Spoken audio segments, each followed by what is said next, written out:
Acteur, scénariste, auteur de polar, il endosse ses différentes casquettes. Il est connu du grand public pour son rôle de l'inspecteur Auclin dans la série Navarro. Il coécrit en 1992 le scénario du court-métrage Omnibus, un film qui rafle une palme d'or à Cannes, un Oscar à Hollywood et un British Award. On le retrouvera sur le petit écran quelques années plus tard avec Les Monos d'abord, puis Pères et Mères, séries à succès écrites et créées avec son acolyte Daniel Rialet. Depuis une dizaine d'années, il s'illustre en tant qu'auteur de polar. C'est Christian Roth que nous recevons aujourd'hui. Bonsoir Christian. Bonjour Ariane. Enchanté, vous n'êtes pas que comédien, vous êtes également scénariste et puis vous êtes auteur. Alors vous venez de publier aux éditions de Boré un livre qui s'intitule La petite mort de Virgile. C'est à la fois un polar, à la fois un roman d'amour. C'est un livre qu'il est difficile de pitcher, mais je vais quand même vous demander, si vous voulez bien, de vous essayer à cet exercice ô combien difficile de nous dire de quoi ça parle en fait. Alors, je partirais de la genèse du roman. J'ai croisé dans ma vie un homme qui était en prison, dans des animations qu'on fait dans les prisons quand on écrit des romans, qui a un peu bouleversé ma vie parce qu'il avait une histoire personnelle très dure. Il était là pour une histoire d'amour qui avait mal tourné, et il y avait une telle humanité dans ses yeux que j'ai demandé à la personne qui organisait le débat ce qu'il avait fait, etc. Et ça m'a inspiré l'idée qu'un homme pouvait aller très loin, évidemment, par amour. Alors malheureusement jusqu'au meurtre, mais ce qui n'est pas le cas dans mon roman. Mon héros ne va pas jusqu'au meurtre de sa femme, au contraire, il va faire l'inverse. Il va donner sa vie, quasiment, pour sa femme. Alors c'est un livre effectivement qui retrace le destin de trois hommes qui vont se croiser, alors que finalement ils n'auraient jamais dû se connaître, ces trois hommes. Il est beaucoup question d'amour, parce que ce qu'ils ont en commun, ces trois hommes, c'est d'avoir été amoureux, fous d'une femme. Et donc ce qui les lie, c'est clairement leur passion amoureuse. Et ils ne sont pas du tout du même monde, ils ne sont pas du tout du même milieu, ces hommes. Et ils vont être amenés à se croiser en raison de cette passion folle qu'ils ont eue pour une femme, et qui va leur faire des choses que finalement ils n'auraient jamais pensé faire. Alors j'avais envie de vous poser la question, c'est peut-être un peu provocant, mais vous, en ce qui vous concerne, quelle est la chose la plus folle que vous ayez faite par amour ? Eh bien, d'aimer. En fait, je vais vous dire, en vieillissant, on s'aperçoit quand même que la chose la plus folle, c'est la passion. Aimer, c'est quelque chose de magnifique, mais quand on tombe dans la passion, on prend des risques énormes, et pour sa vie, et pour la vie des autres. Je sais que vous allez dire que je commence à plaisanter, mais on est dans une émission d'une chaîne qui s'appelle KTO, et Jésus est mort par passion. N'oublions pas ça.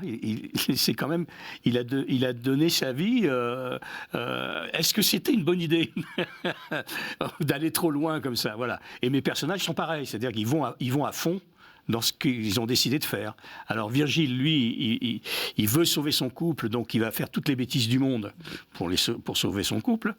Il va rencontrer quelqu'un qui, lui, a perdu sa femme, mais une femme qu'il a aimée énormément, et qui, en fin de vie, va décider d'aider Virgile à faire ce que lui n'a pas pu faire, sauver son couple. Et il va ensuite tomber sur un autre personnage qui est un détective, qui lui enquête sur les bêtises que fait Virgile, et qui va tomber sur la femme de Virgile. Et voilà, il y a tout un tas de connexions qui vont se faire. La femme de Virgile qui a 15 ans de moins que lui, oui. Jusque-là, il n'y a pas de problème. Il en est fou amoureux. Le problème, c'est que il se retrouve dans une situation tout à fait dramatique, puisque c'est un petit maçon qui a fait fortune à force de labeur, et tout d'un coup, il n'a plus de chantier à faire, il est au bord de la faillite. Et il n'ose pas lui dire, en fait, parce que il a peur de la blesser, il a surtout peur qu'elle le quitte. En fait, il y a une phrase dans mon livre que les gens remarquent assez peu, mais que je trouve emblématique du sujet. Les hommes, elle est ironique, évidemment, c'est bien connu, les hommes savent parler aux femmes. En fait, c'est l'inverse, c'est-à-dire que les hommes ont beaucoup de difficultés à dire les choses aux femmes. Ils gardent ça pour eux. Lui, il garde ça pour lui. Il va faire faillite. Il n'ose pas en parler à sa femme. Il se dit, si j'en parle, peut-être qu'elle ne va pas vouloir revenir en arrière. Peut-être qu'elle va me quitter parce que je lui ai donné tout ce qu'elle voulait. Et d'un seul coup, peut-être qu'on va revenir à nos débuts dans une petite chambre de bonne, etc. Enfin, voilà. il n'ose pas. Alors qu'il y a peut-être certaines choses, effectivement, que les femmes pardonnent moins, mais en revanche, alors on peut penser qu'elle l'aurait peut-être soutenu, qu'elle l'aurait peut-être aidé. Je veux dire, tout ce qui se passe dans ce roman, c'est parce que lui ne fait pas confiance à sa femme. Et, en fait, cet amour-là, il est tellement fort qu'il oublie que sa femme l'aime, à un point qu'elle aurait continué à l'aimer. Il y a beaucoup question d'amour, mais il est aussi beaucoup question d'humour, un humour noir. Et je me demandais si cette façon finalement très décapante, quelque part, de voir le monde, c'est quelque chose qui vous est propre. Ah bah, je vais vous dire, sans humour, on ne peut pas s'en sortir. Moi, d'abord, parce que dans la vie, toutes les expériences que j'ai, je m'en sors avec l'humour, parce que sinon, c'est quand même, le monde est dramatique. Donc il vaut mieux, je ne sais plus qui disait ça, l'humour est la politesse du désespoir. Voilà. Voilà. Alors il y a un deuxième personnage, on a parlé de Virgile. Alors lui c'est un homme dont on ne connaît d'ailleurs ni le nom ni la profession et que Virgile va croiser un matin d'hiver dans une forêt en face de sa villa. Je précise d'ailleurs que c'est écrit de façon très cinématographique, très, très visuelle. On voit l'homme de cinéma et de théâtre. Et cet homme, donc ce deuxième homme du livre, vit comme un ermite dans une petite cabane qui a été construite sur un ancien camp militaire. Enfin, voilà. Et c'est cette rencontre-là qui va être le déclencheur des aventures de Virgile. Vous croyez en la magie des rencontres ? Absolument. C'est même la seule chose qui fait le sel de la vie. Quand vous êtes au fond du trou et que vous pensez que tout va à volo, vous rencontrez quelqu'un qui est dans une pire situation que vous. C'est le cas de Virgile quand il rencontre cet ermite qu'il va appeler Topor. Et il est tellement désespéré que Topor, lui promettant de l'aider, il va se raccrocher à Topor. Il n'y a aucune raison pour qu'un type qui vit dans une forêt puisse aider ce pauvre maçon millionnaire à se sortir de ses dettes. Eh bien, pourtant, ça va se passer d'une certaine façon. Vous semblez avoir pris beaucoup de plaisir à écrire ce livre. J'y ai mis beaucoup de moi-même. Et puis... D'abord, j'ai mis longtemps, c'est 4 ans de travail, celui-là. En parallèle de vos rôles, enfin, j'imagine que ce n'est pas 4 ans en continu. Non, mais enfin, disons, comme je tourne un peu moins, c'est quand même, ça fait quand même quelques heures de travail. J'imagine. Le plaisir, c'est surtout que... comment vous dire ? Le plaisir de l'écriture, c'est de partager une histoire avec des personnages qui finissent par être réels. Moi, j'ai vécu 4 ans avec ces gens-là. Je les aime, je connais leur vie, je connais ce qu'ils ont fait avant, ce qu'ils ont fait après. Tout ce qui n'est pas dans le livre, je le connais. Et j'ai de l'empathie pour mes personnages, même les plus durs, même les plus sinistres. C'est leur vie qui m'intéresse. Voilà. Donc le plaisir, il est de leur rendre hommage. J'imagine de toute façon qu'en tant que comédien, vous êtes obligé d'avoir de l'empathie pour vos personnages. Oui. Et même les plus salopards. Les plus infects, oui. J'ai tourné un film il y a 2-3 ans, un grand-père odieux, mais vraiment odieux pour France 3, ce qui s'appelait Le poids des mensonges. Avant d'accepter, j'ai appelé mes filles et en disant: est-ce que vous m'autorisez à jouer ce grand-père indigne ? Et elles m'ont dit: mais oui, c'est ton métier, papa. Mais donc là, à partir de là, j'ai défendu mon personnage. Vous leur avez carrément demandé l'autorisation ? Non, pas l'autorisation, mais je leur ai dit: voilà, je vais faire ça, qu'est-ce que vous en pensez ? D'accord. Et ma fille m'a dit, celui que quand on l'a proposé le rôle d'Hannibal Lecter je viens d'avoir un trou de mémoire. Anthony Hopkins. Oui, voilà, il n'a pas hésité une seconde. C'est les plus beaux rôles. Alors justement, on va parler de vos rôles. On laisse de côté 2 minutes votre parcours d'écrivain. Comment est-ce que vous les choisissez ? Est-ce que vous êtes très exigeant ? Vous dites que voilà, les plus beaux rôles sont parfois les rôles de salopard. Est-ce qu'il vous est arrivé souvent de refuser des rôles ? Quels sont vos critères ? Alors mon premier critère, c'est le scénario. Avant de penser à moi, je pense à l'histoire. Parce que je suis un passionné d'écriture. Et quand un scénario a des grosses faiblesses, c'est la première chose que je dis au metteur en scène. Je dis: je trouve ça formidable que tu me proposes le rôle, je suis très flatté, mais je trouve qu'il y a encore du travail à faire sur le scénario. C'est-à-dire que même si le rôle est superbe et que vous vous identifiez bien au personnage, que le personnage vous inspire, si c'est mal écrit et mal ficelé, vous n'y allez pas ? Alors en général, quand je dis ça, comme les gens savent que je suis quand même très tolérant et que je suis très participatif et que je ne suis pas quelqu'un de bloqué, on refait un peu un travail sur le scénario, ou officiellement ou officieusement, de façon à ce que ça devienne mieux. Et puis la deuxième chose, c'est dans le rôle, c'est c'est aussi comment dire, ce qui va être comment dire, emblématique du film, c'est-à-dire qu'est-ce que ce personnage va apporter à l'histoire. Voilà. Si le personnage fait avancer l'histoire, c'est un des critères aussi. Vous, quel est le rôle qui, personnellement, que ce soit au théâtre ou au cinéma, vous a le plus marqué? Il y en a beaucoup, mais je dirais très vite, en dehors de ceux que j'ai écrits pour moi-même et Daniel, Daniel Rayallet qui était mon compère, j'ai beaucoup aimé jouer, évidemment, et écrire les monos qui étaient sur les éducateurs de rue, père et mère évidemment, mais le rôle qui m'a probablement le plus marqué, c'est le rôle du mari de Annie Dupéret dans une série qui s'appelait La vocation d'Adrienne, où je faisais un ouvrier qui perd son boulot, sa femme réussit, etc. Alors il cherche du boulot, après l'usine fait faillite, etc. Et il fait un stage pour être conducteur de bus. Et ce personnage-là, c'est Joël Santoni qui a disparu l'année dernière, qui était pour moi un homme extraordinaire, un réalisateur extraordinaire. Il m'a emmené là, avec ce personnage, là où je sais le plus créer de la vérité pour le public. C'est-à-dire le personnage d'ouvrier. Et il m'a dit une chose qui m'a bouleversé, il m'a dit « Toi, tu pourrais... » Tu peux jouer tous ces personnages très populaires parce qu'il y a une authenticité immédiate quand tu fais ça. Et moi, je ne le sais pas, ça c'est lui qui me le dit. Et après, j'ai fait la même chose avec lui dans une série avec Bernard Lecoq, enfin 2 fois 90 minutes, qui s'appelait Les copains d'abord, où je faisais un directeur de garage de voitures. Et mon ami d'enfance, c'était Bernard Lecoq, qui lui était un esthète, qui avait des librairies de livres anciens. Et pareil, ça a été un vrai bonheur. Voilà, c'est mes 2 rôles, voilà. Alors, vous parliez à l'instant des monos. Les monos, vous avez joué un rôle d'éducateur. C'est quoi, vous, précisément, l'éducation que vous avez reçue? Alors, si je vais être très honnête, je n'ai pas été éduqué vraiment par mes parents. J'ai été un enfant qui a été placé très vite, les nourrices, les machins, les pensions, les colonies de vacances. Donc, j'ai une éducation... je dirais pas sans amour, parce que mes parents sûrement m'aimaient, mais les parents absents, quoi. Donc ça, c'est une chose un peu difficile à... Même aujourd'hui, c'est une chose difficile à vivre. C'est une fragilité. Oui, parce que je vois plein de copains qui ont eu des enfances merveilleuses avec les parents, le père, la mère, les frères, les sœurs, des enfances heureuses, avec leurs problèmes. Mais j'aurais préféré avoir leurs problèmes que les miens. Est-ce que c'est pour ça que vous avez autant écrit sur l'amour, peut-être? Que l'amour est aussi présent? Oui, et c'est aussi pour ça aussi que j'ai eu cette relation fusionnelle avec Daniel Rayallet, qui était mon petit frère. Oui, vous avez recréé une famille, quoi. J'ai créé une famille, oui, absolument, oui. Et depuis que Daniel est mort, je vis ça comme une solitude aussi.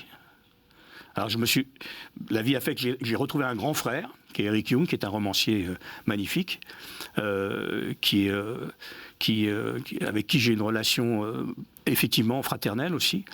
Mais voilà, j'ai besoin, je ne peux pas être tout seul. Cette solitude-là m'a pesé quand j'étais enfant. Qu'avez-vous fait que vous ne referiez plus?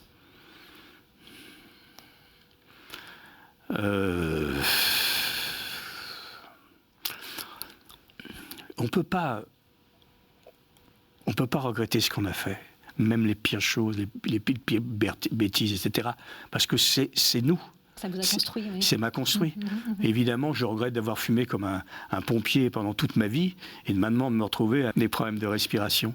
C'est quand même bête, c'est vraiment bête de fumer, quoi, voilà. Mais bon, je l'ai fait beaucoup. J'ai fait d'autres bêtises comme ça, voilà. Mais qu'est-ce que je vais regretter? Voilà, c'était moi. Votre philosophie, ça semble être d'aller de l'avant, quand même, d'avancer. Oui, mais c'est parce que je suis constitué. J'ai pas eu comme je vous le disais, comme je n'ai pas vraiment été élevé par mes parents, j'ai pas eu de modèle. Donc je me suis fabriqué tout seul. Et pour se fabriquer tout seul, il faut taper dans les murs, il faut aller à droite, il faut aller à gauche, il faut faire des bêtises, il faut tenter des choses impossibles. Et j'ai beaucoup fait ça. Donc ce qui fait que je n'avais pas la rigueur que peut avoir un enfant dont le père lui a dit, tu sais, dans la vie, c'est intéressant. Ce qui est intéressant, c'est d'avoir des vrais... choisir ses bons amis. Moi, je n'ai pas toujours choisi mes amis. Voilà. En tout cas, ça ne vous a pas empêché d'avoir une vie extrêmement riche dont on va continuer à parler tout de suite. Sauf que je vais quitter le plateau, mais rassurez-vous, ça va très bien se passer. Je vous retrouve dans quelques instants. À tout de suite, Christian. À tout à l'heure.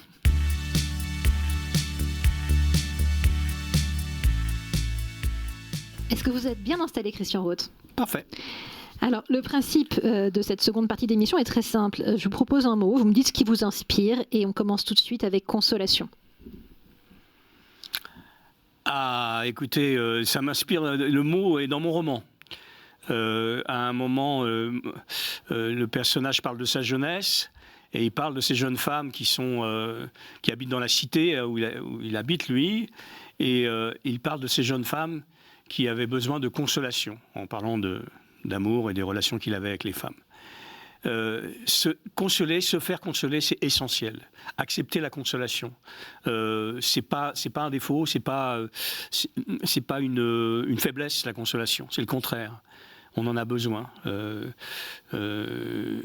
Alors évidemment, en amour, la tendresse et la consolation, c'est formidable, mais aussi en amitié. Voilà. Et puis moi, j'ai aussi une deuxième chose, ça a été le titre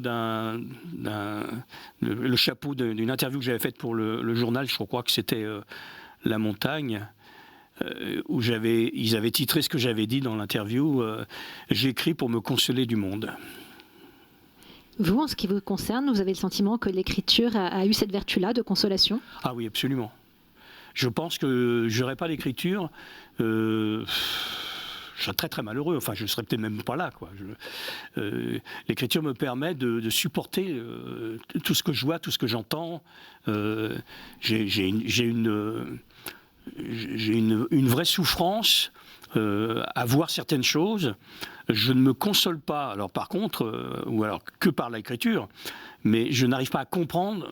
Il y a le mot principal de ma vie, qui est pour moi le plus important, c'est le mal, M-A-L. Je ne comprends pas le mal. Je ne comprends pas comment des gens peuvent faire du mal à d'autres.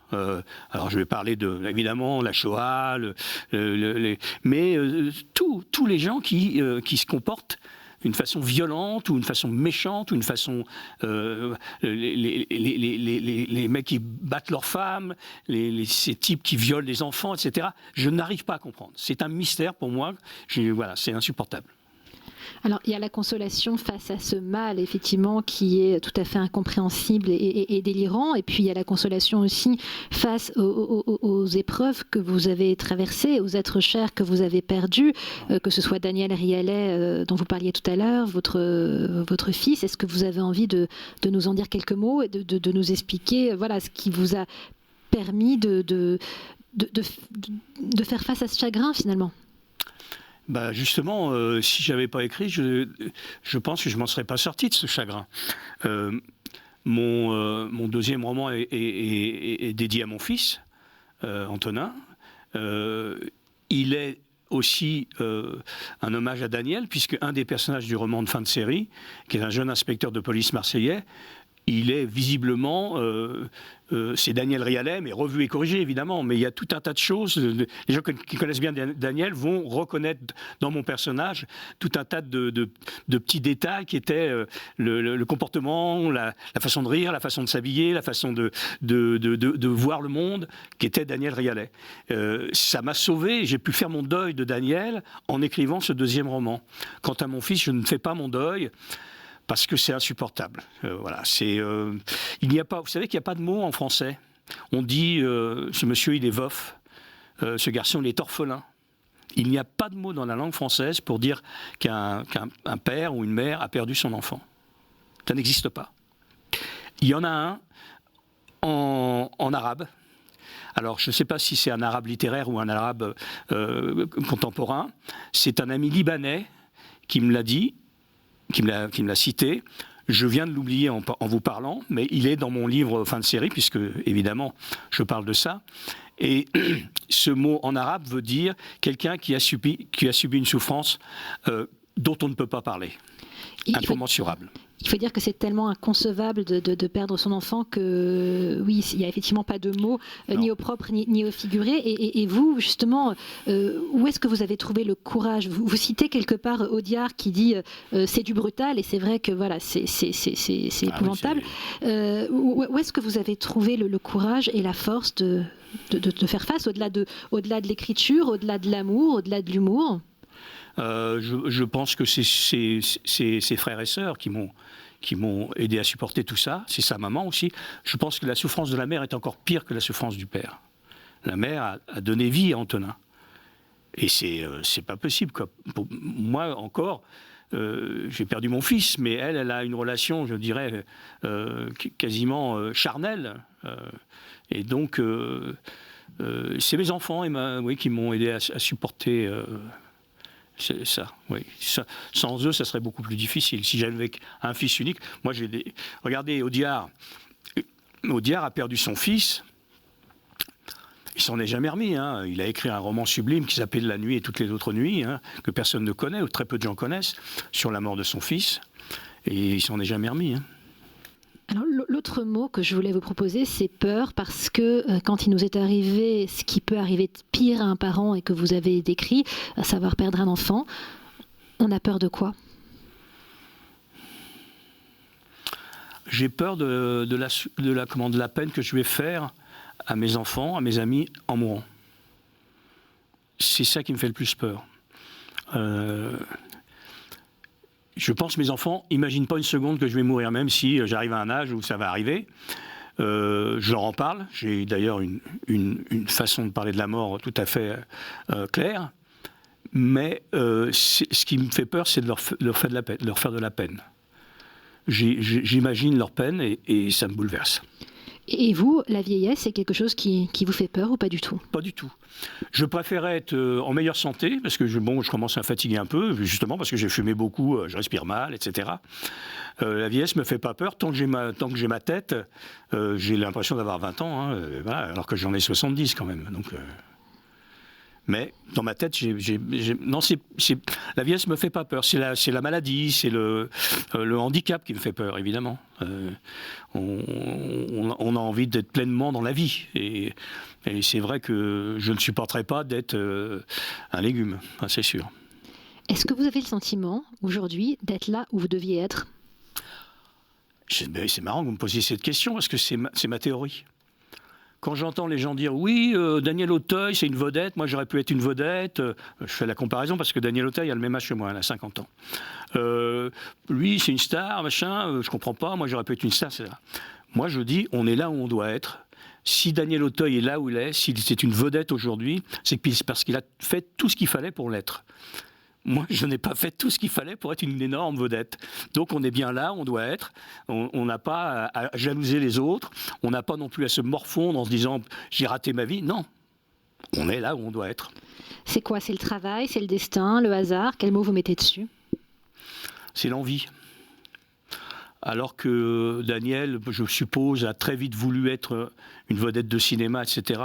Moi, mon envie, c'était le théâtre. Donc...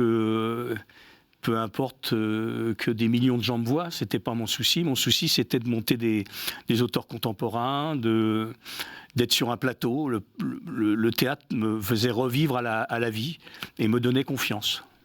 Alors c'est vrai qu'on vous connaît beaucoup pour vos rôles dans des séries télé, parce que forcément c'est beaucoup plus médiatique, mais on sait moins que vous êtes aussi un homme de théâtre, que vous êtes non seulement monté sur les planches en tant qu'acteur, mais que vous avez aussi écrit beaucoup de pièces. J'ai écrit, j'ai mis en scène, oui. Vous avez même monté une compagnie ? Oui, j'ai eu une compagnie pendant 10 ans.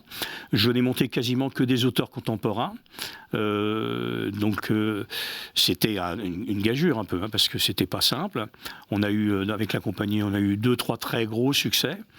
Et puis beaucoup d'échecs aussi, mais je ne regrette rien non plus. Hein, mais c'était le théâtre, pour moi, c'était le lieu. Comme j'étais seul en pension, j'étais malheureux. Voilà, soyons clairs. le seul moment où j'étais heureux, c'est quand à la fin de l'année, il y avait le spectacle de fin d'année et que je montais sur scène pour faire des bêtises, enfin, des sketchs avec mes copains. À l'école, vous voulez dire que quand vous montiez sur scène dans le cadre des spectacles de l'école? Oui, quand j'avais 8 ans, 9 ans, 7 ans. Donc c'est amusant, vous étiez déjà appelé par ça enfant. C'est quelque chose, une vocation que vous avez ancrée en vous. Parce que j'aimais faire rigoler mes copains. Oui. Si vous voulez, quand je vous ai dit je ne me prends pas au sérieux, je ne peux pas me prendre au sérieux parce que j'ai quand même envie de rire de beaucoup de choses. Pardon. Donc j'aimais faire rire mes copains, voilà, et c'est pour ça que la scène était l'endroit idéal, et ça me permettait aussi de lutter contre ma timidité naturelle, parce que en dehors de la scène, j'étais un enfant assez timide, quoi, assez pas réservé, parce que j'avais pas des très bonnes notes en discipline, mais voilà. Le théâtre, pour moi, ça a été, dès l'enfance, le moyen de m'exprimer. Et l'écriture aussi, parce que c'est parallèle. Je dirais que je suis coupé en deux, oui. Je ne suis pas bipolaire, hein, c'est pas ça que je veux dire. Non, on n'avait pas compris ça. C'est l'expression, parce qu'il faut être un peu exhibitionniste, je ne sais pas quoi, pour faire du théâtre. Et puis en même temps, l'écriture, on est assez introverti quand on écrit, ce qui est aussi mon cas. Et cette passion de l'écriture, elle est venue en 7e. À l'époque, je sais pas, on disait la 7e. Je ne sais plus comment on dit maintenant. CM2, je crois, non? Puisque c'est avant CM2, voilà. CM2, oui. Le professeur de français nous avait demandé de faire une rédaction. On faisait pas enfin, c'était pas une rédaction, je ne sais plus comment on disait. En disant, voilà, racontez-nous votre week-end, une anecdote de votre week-end. Et j'avais écrit une petite rédaction, et il avait donné les notes à tout le monde, il avait rendu les copies, il n'avait pas rendu la mienne, et il avait dit, écoutez, je vais vous lire une rédaction qui mérite 10 sur 10, parce que vraiment c'est formidable, ça me fait le plaisir de vous la lire, et c'était la mienne. Et ça a été déclencheur pour moi en me disant, est-ce qu'avec des mots, on peut intéresser quelqu'un? Et oui, voilà. Alors c'est très intéressant de comprendre d'où vous est venue cette envie d'écriture, un peu boostée comme ça, euphorisée par ce commentaire de cet enseignant. L'envie d'être sur scène, il semblerait, d'après ce que vous dites, vous parliez tout à l'heure d'envie. C'est pour ça que je rebondis sur ce thème d'envie, que cette envie-là, elle soit chevillée au corps depuis un moment déjà. Et cette envie-là, est-ce que vous arrivez à mettre des mots dessus pour comprendre d'où ça vient finalement, cet amour du théâtre, et au-delà de l'envie de faire rire les copains, est-ce que vous arrivez à... l'envie d'être aimé, mademoiselle. Bon. Ariane, c'est l'envie d'être aimé. Quand on en a manqué, qu'est-ce qu'on veut? On veut que les copains vous aiment, on veut que les gens vous disent c'est formidable, tu m'as fait rire, ou j'ai adoré ta rédaction. C'est l'envie d'être aimé. Je pense que tout le monde est pareil. Oui, peut-être davantage encore les personnes qui ont été peut-être un petit peu abîmées ou qui ont manqué d'amour, ou comme vous l'expliquiez avec beaucoup de sincérité tout à l'heure. Alors, puisque je parle de sincérité, on va parler de vérité, bien que le mot de sincérité et d'authenticité que vous avez prononcé tout à l'heure vous décrive très bien aussi. On va parler de vérité. Alors voilà, je vous laisse me dire ce que vous inspire ce mot-là. C'est un mot qui est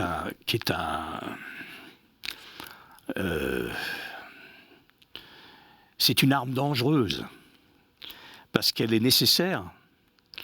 Et la vérité, malheureusement, elle est la douleur de beaucoup de gens qui cherchent la vérité. Alors, je vais donner un exemple simple. Quand je dis la douleur de beaucoup de gens, les journalistes qui cherchent la vérité qui se font assassiner, les gens qui cherchent la vérité de la relation avec quelqu'un et qui la découvrent, c'est très violent. Et puis ensuite, la relativité de la vérité. La vérité pour les uns n'est pas celle des autres. Donc c'est très compliqué. C'est la vérité. Quelle vérité? Alors après, maintenant on dit factuel. On dit, voilà, c'est les faits. Mais la vérité, pour moi, c'est une nécessité. Il faut dire la vérité, il faut connaître la vérité. Et des fois, c'est pas très drôle, hein, d'accepter la vérité, accepter que... on a mis du temps en France, par exemple. Je vais reparler d'un des sujets qui me turlupine depuis quasiment mon enfance. la France a mis un certain temps à dire que l'État français était responsable de ce qui s'était passé le 12 juillet 1942 au Veldiv. La vérité, c'est ça, c'est que ce sont des Français qui ont arrêté des Français. Et c'est difficile à dire ça. Et le courage de Chirac, ça a été de le dire. Et votre vérité à vous, Christian Roth, c'est quoi ? Ma vérité à moi ? Ma vérité,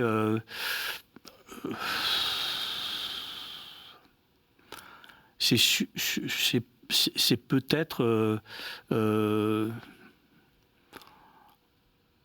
ma grande sensibilité qui m'empêche parfois de trouver le bon chemin dans une relation ou amicale ou amoureuse. Je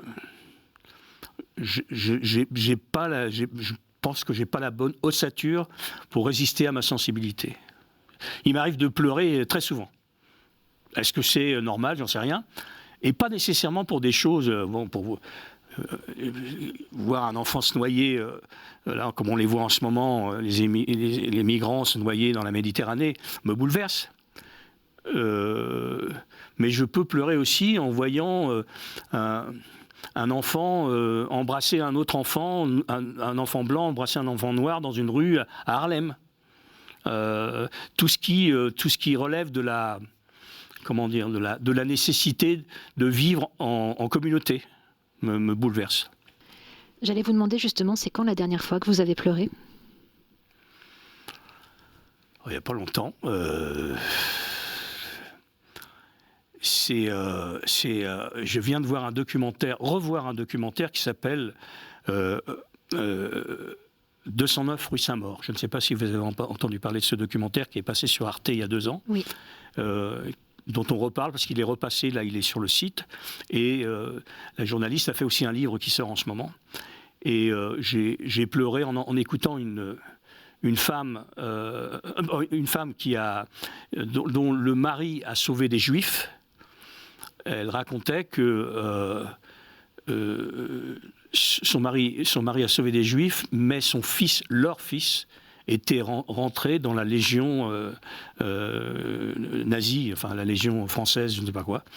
Voilà des parents qui avaient un enfant, et cet enfant est devenu un nazi. Et en même temps, eux, ils ont, dans l'immeuble, ils ont sauvé 2 Juifs qu'ils ont planqués dans la chambre de leur enfant qui était parti faire la guerre avec les SS en Russie. Et j'ai pleuré quand j'ai appris que le père avait été arrêté par la résistance à la fin de la guerre comme étant le père d'un officier français nazi. Et heureusement, les Juifs qui étaient là ont témoigné et il a été sauvé. Et j'ai été bouleversé par cette histoire. C'est bouleversant. Alors, on va parler de choses plus gaies. La dernière fois que vous avez pleuré, la dernière fois que vous avez ri.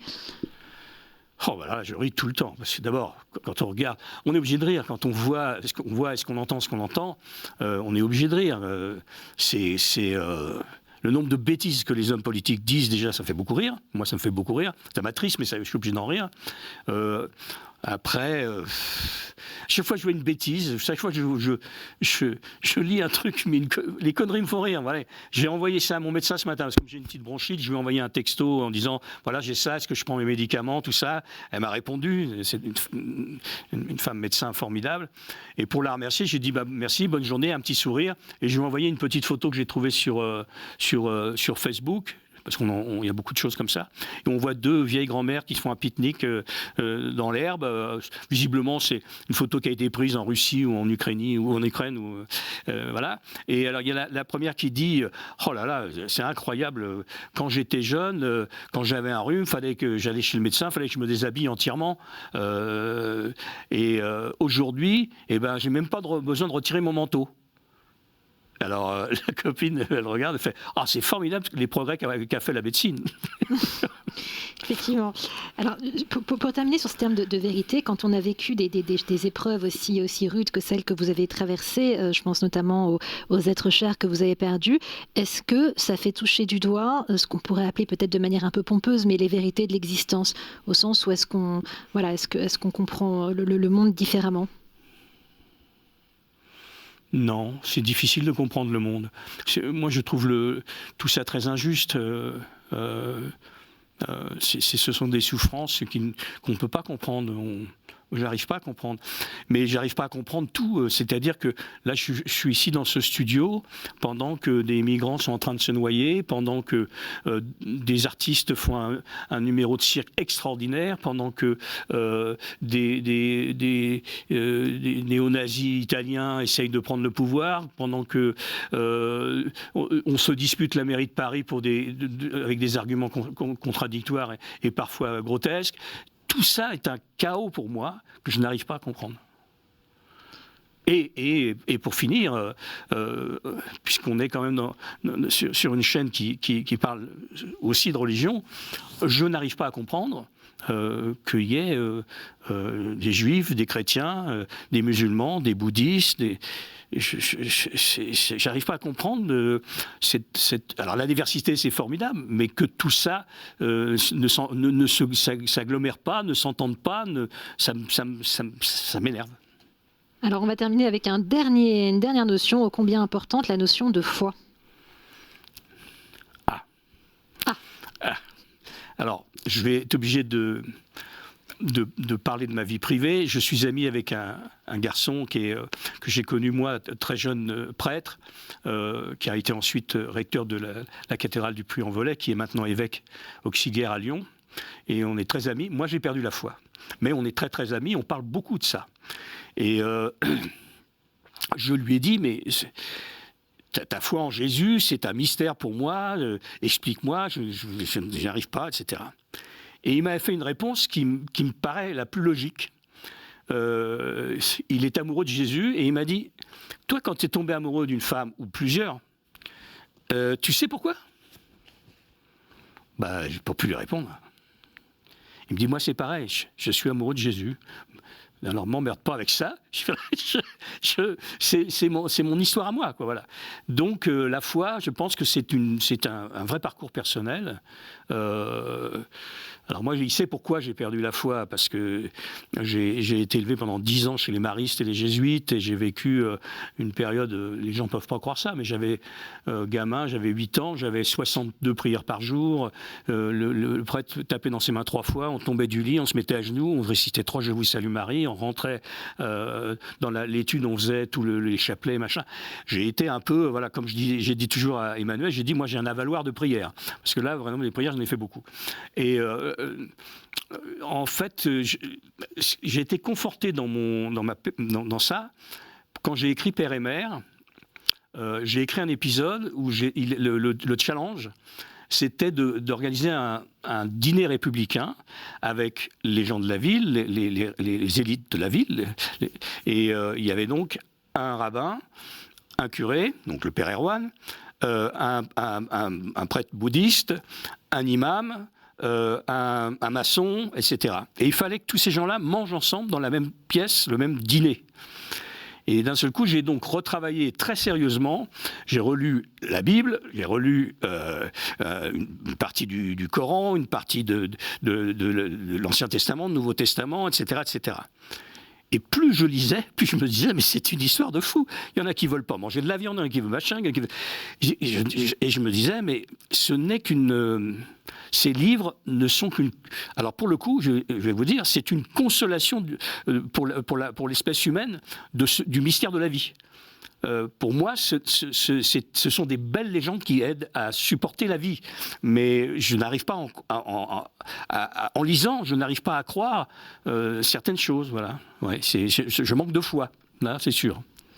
Alors, puisqu'on parle de foi et de prêtre, on va parler effectivement de la série Père et Mère, parce que le Père Erwan Vernou, que vous évoquiez, qui est donc le héros de Père et Mère, doit beaucoup à un authentique prêtre, personnage central de la série, qui a été nourri du témoignage d'Emmanuel Gobillard, évêque auxiliaire de Lyon. Voilà, est-ce que vous pouvez nous en dire quelques mots ? Emmanuel, pour moi, c'est tout ce qui fait que... j'ai un respect énorme pour les gens de foi, parce que lui, il n'est pas dans la posture, il n'est pas dans l'historique, il faut penser si, c'est dit comme ça, etc. Il est dans la relation à l'autre, il est dans l'écoute. C'est quand même, c'est une nouvelle église pour moi. Je ne dis pas que je pourrais retrouver la foi, mais en tout cas, si tous les prêtres et tous les évêques étaient comme lui, je pense que ça serait formidable. Voilà. Alors, vous avez beaucoup parlé d'amour, on va parler également d'amour du prochain. Vous êtes relativement engagé, vous êtes notamment parrain du Secours populaire depuis plusieurs années. Qu'est-ce qui vous séduit dans cette association et dans l'engagement de manière plus large ? Alors, la première chose qui me séduit dans le Secours populaire, d'abord, ça a été son président, Julien Lauprêtre, qui était, j'ai eu la chance d'être son ami, qui a disparu l'année dernière, enfin il y a quelques mois. Vous voyez, ça m'émeut beaucoup.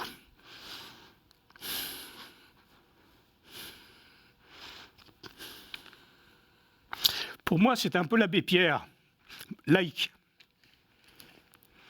C'est un homme qui a consacré 50 ans de sa vie,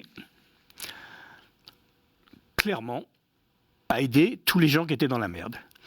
Et j'ai l'impression que quand il est parti, on a perdu comme l'abbé Pierre. Voilà. Les compagnons d'Emmaüs, moi j'étais compagnon du Secours populaire. Alors aujourd'hui, je suis toujours parrain, etc. Mais on est un peu orphelin, on est un peu... si vous voulez, le Secours populaire, c'est une association. Il faut que les gens comprennent bien ça. Il y a 80 000 bénévoles, c'est pas rien, 90 000 bénévoles qui s'occupent de leurs prochains. Dans ces 90 000 bénévoles, la plupart ont été eux-mêmes aidés par le Secours populaire. Et il y a plus d'1 million d'adhérents au Secours populaire. C'est la plus grosse association en France, bien devant bien d'autres associations. Et ce qui moi me touche beaucoup dans le Secours populaire, c'est que il n'y a quasiment pas de frais. Tout est limpide, clair, etc. L'argent va aux gens qui en ont besoin. Et puis il y a enfin bon, moi je viens de ce milieu-là, de ce milieu ouvrier, donc je me sens bien quand je vois tous les bénévoles, quand on fait des réunions, etc. Je me sens bien au milieu d'eux. Je me sens mieux au milieu d'eux que quand je vais, une fois, ça m'est arrivé d'aller dans des soirées à l'Élysée ou des choses comme ça. Je me sens pas bien. Avec eux, je me sens bien. Voilà, et je pense que sans eux...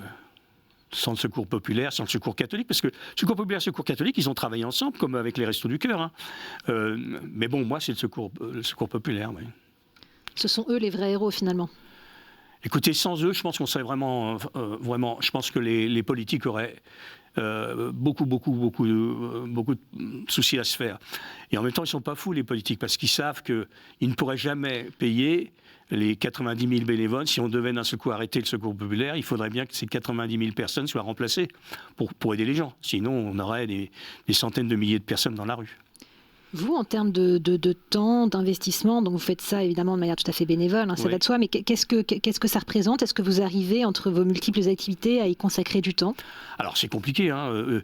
Je ne vais pas vous dire j'y suis tous les jours, mais au moins une fois par mois, si ce n'est 2, on a des réunions pour organiser des événements. Par exemple, on a emmené 5000 enfants au Cirque Phénix il y a quelques mois, c'était extraordinaire. De voir 5000 enfants qui n'ont jamais été au cirque, voilà, ou d'emmener 10 000 enfants au bord de la mer. Moi, j'avais été quand on avait été à Cabourg. Ça, c'est des moments inoubliables. Et puis après, on a des réunions en interne pour préparer les autres événements. Là, on va faire un gala de soutien un peu, je dirais, chic pour essayer de trouver de l'argent, donc des sponsors, etc. Et on va organiser ça au Sénat bien prochainement. Pour conclure sur ce terme de foi, vous disiez l'avoir eu puis l'avoir perdu. Alors au fond, à quoi est-ce que vous croyez ? Qu'est-ce qui vous dépasse ? Je crois. Alors par contre, je crois à la vie après la mort.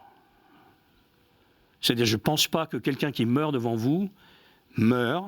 Je pense qu'il y a quelque chose de lui qui reste. Et je l'ai vécu moi personnellement. Il y a des gens, même des médecins, qui étudient. Alors, il ne s'agit pas de foi chrétienne, etc. Il s'agit de spiritualité. Je pense que vous êtes au courant quand même qu'il y a des. Alors, il y a évidemment l'expérience, la fameuse expérience près de la mort, etc. Mais je crois qu'il y a des forces plus fortes que nous. Alors, il y en a qui appellent ces forces-là Dieu, Allah, etc. Moi, je ne peux pas donner de nom parce que, voilà, comme je vous le disais, j'ai lu toutes les histoires et j'ai du mal avec ces histoires-là. Mais je pense que, voilà, il émane de l'homme autre chose que de ça. On a une spiritualité, elle est là, quoi.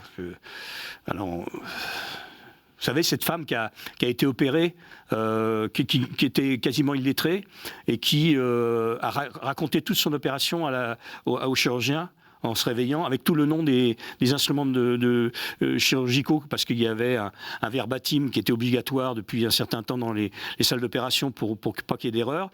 Et cette femme qui savait pas lire ni écrire a redonné toute l'opération avec les noms des...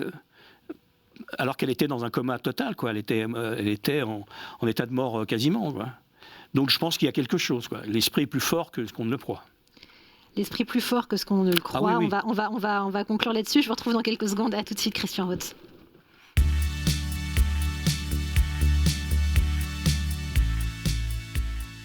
Merci beaucoup Christian Roth pour votre sincérité, parce que vous disiez tout à l'heure que je ne sais plus qui vous avez dit que vous étiez incroyablement authentique dans certains rôles, et il y a effectivement beaucoup d'authenticité qui se dégage de ce que vous racontez, et on vous a senti notamment particulièrement ému lorsque vous parlez du décès de Julien Lauprêtre. Alors c'est comme un nom tout à fait prédestiné, là aussi, c'est étonnant.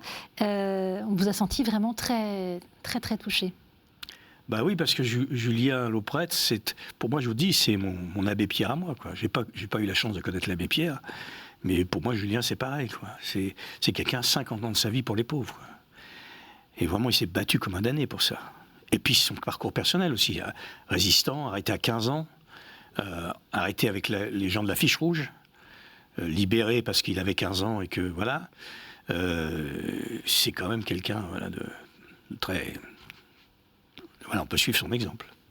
Si Dieu existe, qu'est-ce que vous aimeriez l'entendre vous dire au dernier jour de votre vie ? Écoutez, je ne vais pas être très sérieux, mais j'aimerais bien qu'ils disent bon, c'est pas parfait, quoi. J'ai un peu merdé. Voilà, on fait ce qu'on peut. Bon, je suis Dieu, mais bon. Il y a encore des choses à améliorer. Voilà. On ressent de nouveau votre sens de l'autodérision qui... Oui, c'est ce que Emmanuel Gobillard, quand mon fils est mort, il a fait la cérémonie, la messe, et je lui avais demandé de citer Woody Allen, et il l'a fait pendant la messe, enfin pendant la cérémonie. Et Woody Allen disait si Dieu existe, j'espère qu'il a une bonne excuse. Et le père Emmanuel, qui est maintenant évêque, avait cité Woody Allen dans la cérémonie. Vous avez parlé au cours de cette émission de votre enfance, une enfance un peu mouvementée, un peu agitée. Que reste-t-il en vous de l'enfant que vous étiez ?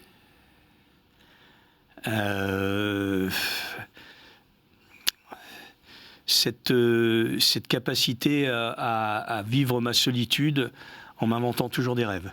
C'est-à-dire que maintenant je suis seul, je vis seul, j'ai divorcé, et je reste seul et je retrouve mon enfance, c'est-à-dire je suis chez moi, puis je pense à des trucs et je m'invente des histoires, et puis je continue à écrire, voilà. Vous parliez de vos rêves, alors justement, c'est quoi vos rêves si vous aviez en face de vous une fée ? Alors j'en suis pas une, mais voilà, imaginons que je le sois et que j'ai une baguette magique. Quel rêve est-ce que vous aimeriez réaliser ? C'est très prétentieux ce que je vais vous dire. Je ne devrais pas le dire, mais... Vous allez le dire quand même. Ouais. Le rêve, ça serait que... un de mes livres, peut-être celui-là ou le prochain, devienne un best-seller. Je donnerais la moitié de ma carrière pour que les gens pensent que je suis aussi un écrivain. Parce que vous avez le sentiment que cette facette-là de vous n'est pas assez prise en considération. C'est normal, les gens me connaissent comme comédien, ils ne me connaissent pas comme auteur. Moi, quand je fais des dédicaces, je ne savais pas que vous écriviez, c'est quand même mon 3e roman, et que j'ai écrit une 40aine de scénarios, etc. Et le roman, c'est une partie de moi-même qui aujourd'hui pèse beaucoup, et j'aimerais bien qu'on dise tiens, il est romancier. Parce que les gens, de manière générale, collent beaucoup des étiquettes. Quand on est écrivain, on est écrivain. Quand on est acteur, on est acteur. Il n'y a aucun journaliste spécialisé qui lit mes livres. Je n'ai fait, à part vous, très gentiment, je suis très flatté que vous m'invitiez, je n'ai fait aucune émission de radio ni de télévision. C'est-à-dire que je suis un histrion, un comédien, ça écrit pas. Ou alors quand ça écrit sa biographie. Alors il y a 2-3 exceptions, mais c'est rare, quoi. Votre plus grande qualité et votre plus grand défaut? Alors, mon plus grand défaut, c'est le perfectionnisme. Je dirais que des fois, je suis trop perfectionniste. Ça, c'est un peu facile. C'est les défauts qu'on donne en école de commerce quand il faut se trouver un défaut. Ah oui, il faut absolument se trouver un défaut parce que c'est un défaut et une qualité en même temps d'être perfectionniste. Non, c'est pas. Non, parce que je suis très exigeant, trop exigeant. Donc ça crée des fois de l'intolérance. C'est-à-dire quelqu'un qui va mal faire un truc, ça va m'énerver. Et en même temps, tout à l'heure, vous disiez que quand un scénario n'est pas impeccablement écrit, généralement, on rend grâce à votre tolérance.